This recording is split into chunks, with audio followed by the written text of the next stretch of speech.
The first words Chris Crofton sings on his debut solo album are also the words that make up its title, "Hello, It's Me." If they leave you thinking of Todd Rundgren's 1972 hit, that's no accident. Crofton peppers these 10 songs with knowing references to rock history. I cried 97 teardrops today, he sings on Numbers Game, One-Upping and the Mysterians' 96 Tears. I know what becomes of the broken-hearted, he asserts on Find Me in the Bar, as if HES responding to Jimmy Ruffin on the jukebox.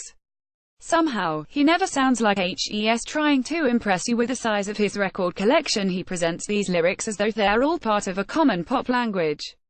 Crofton is telling his own sad story through the music that has soundtracked his life, and maybe yours, too. And what a story he has. A comedian, actor, musician, and professional personality, Crofton is one of those guys who just seems to pop up randomly in any number of mediums. You may have seen him in the 2009 Harmony Korine flick Trash Humpers or on the CMT sitcom Still the King. Sometime in the past decade, you may have witnessed him fronting an outrageous quasi-metal act, Nashville's alcohol stunt band, or watched him doing stand-up in Los Angeles, or heard him co-hosting one of several podcasts. Perhaps you've read Crofton's long-running advice column in the Nashville scene or remember bumping into him in one of the city's bars when he was still drinking heavily. Several years sober now, he gets serious on Hello It's Me, although not in the demonstrative, grave manner of, say, Jim Carrey brooding his way through dark crimes.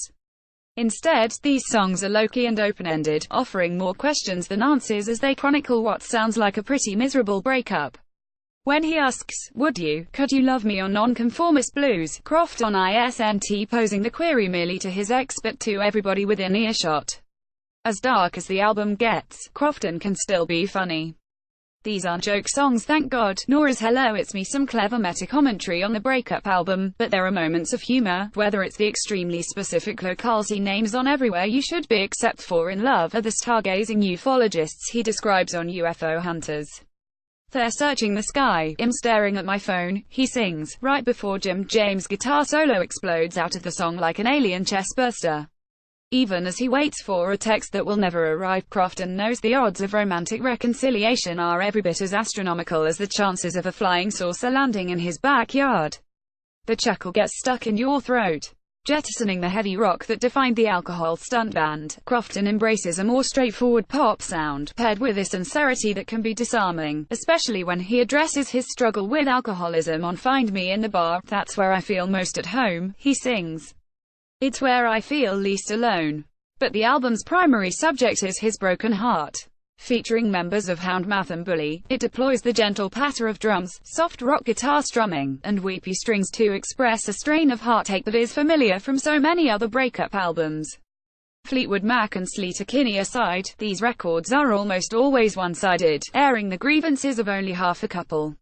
As a result, they can be exercises in ugly recrimination. Crofton doesn't solve this problem, but he does acknowledge it in an indirect way, mainly by hoarding all the blame himself. I know it's all my fault, because whose else would it be, he sings on It's All My Fault. On some level, he suspects HES unlovable, and that paranoia lends these songs a deep pathos as well as enough grim humor to undercut any self-seriousness. Hello It's Me conveys pain with an asterisk. It hurts like hell, but it's not the end of the world.